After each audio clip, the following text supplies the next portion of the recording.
So let's head straight to Canberra and catch up with Nationals leader David Littleproud. Have you read the 550-page addendum to that bill yet on your way home? Not yet, mate, but a bit of light reading before I go to sleep tonight. But just understand this, that while Tony Burke articulates one part of that bill, this isn't what they call an omnibus bill. And there are so many different elements to this. And this goes to the heart. And I actually took a pragmatic view when I became leader. I wanted to be constructive and represent regional rural Australia. 30% of Australians live outside a capital city. I went to the Jobs and Skills Summit. But one of the things I observed there were the unions were high up in the stirrups. They were sitting there, and the CFMEU representative said that they were here because they expected payback. They expected payback from this government because they helped them to get there. That was the words of the CFMEU rep while we were there. And what's in this bill goes to the very heart of that. And one element of this, particularly for the Nationals, that we're very concerned about, that Tony Burke needs to clarify very quickly, is that this now allows union reps to turn up on an employer's sites without any notice, without 24 notice, but can turn up. And if you think about what the family farm is, the family farm is someone's house.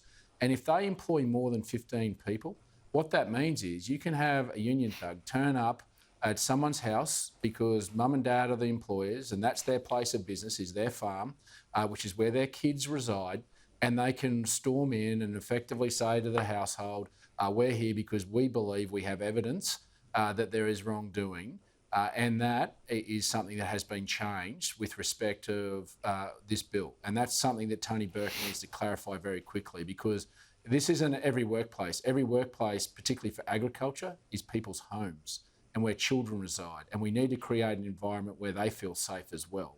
Now, we're all for protecting and giving Australians a fair go, but even in Tony Burke's own words, he says, this will add to the cost of living. This will add to the cost. And in the midst of a cost of living crisis, you've got to understand why they would go to the extreme. Even Phil Corey in the AFR today says this is one of the most extreme interventions into industrial relations in our nation's history. It's in his own column. And Phil Corey is very measured in his analysis.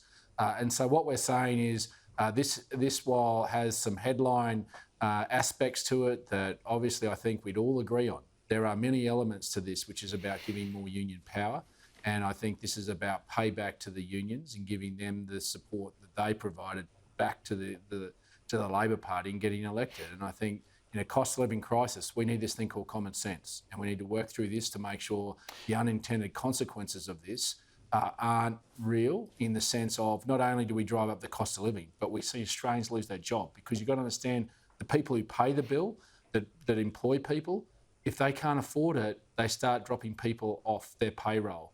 And if that happens, the cost of living crisis is going to be a lot harder for those that lose their job than what they have at the moment. So let's get a balanced approach to this, not an ideological one, because otherwise every Australian will pay, and some will pay a significant price without a job. I can't see how this is not going to be ideological, and I made the point about union payback at the beginning of the program. I mean, just to go to that practical example you gave of a farming business. I mean, you'd know better than me, but during cropping on a big farm or during shearing on a sheep farm, you could quite easily have in excess of 16 workers there, could you not? And you're really fearful of the fact that coming down the dirt road through the front gate could be a couple of blokes from the CFMEU wanting to know whether the workers there are being paid the right amount of money, the wages, and checking on their conditions. And the end result of that always could be, David, that they slap a ban on the joint because they say that the sandwiches at lunchtime are not being served properly. Well, you've just nailed it, Steve. It's on head count, and it has to be more than 15, and that can be in any proportion. And this is where there's a lot of grey areas in this that Tony Burke is glossing over at the moment, and the unintended consequences of that. Well, it won't be the CFMEU or probably the AWU.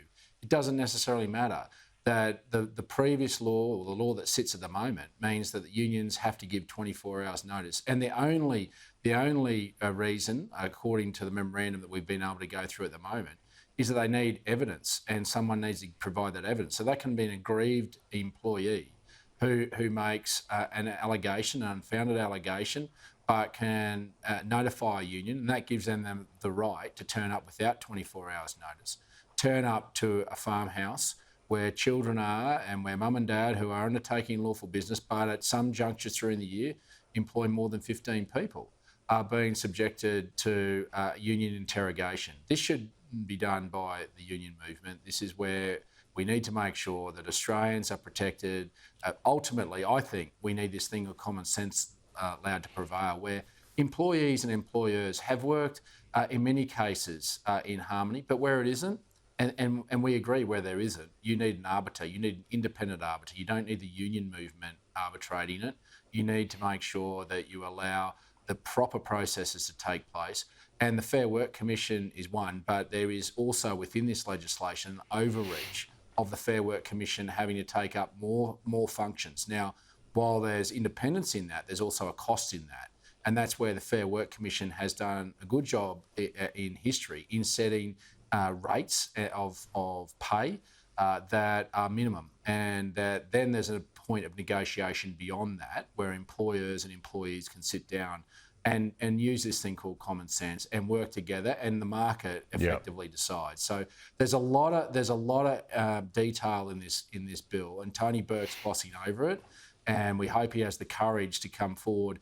And if he is as convicted as what he sounded like in question time today, then he'll split many elements of this bill where we do have an agreement. And if he wants to have that, and we believe there are elements of this bill that we could support, why wouldn't he separate them? Instead of just trying to put under the cloak of a whole omnibus bill, he'd separate the parts where there is agreement, and then have the courage of his own conviction to separate the parts where there isn't and get that tested. I don't think he'll do that. I think he's trying to take the political route of actually having let's hope that happens. Bill. I mean, yeah. I don't live with very much hope that he's going to do that, but let's hope he does. Well, let's do it. David Littleproud, good to catch up with you, mate. Thank you very much.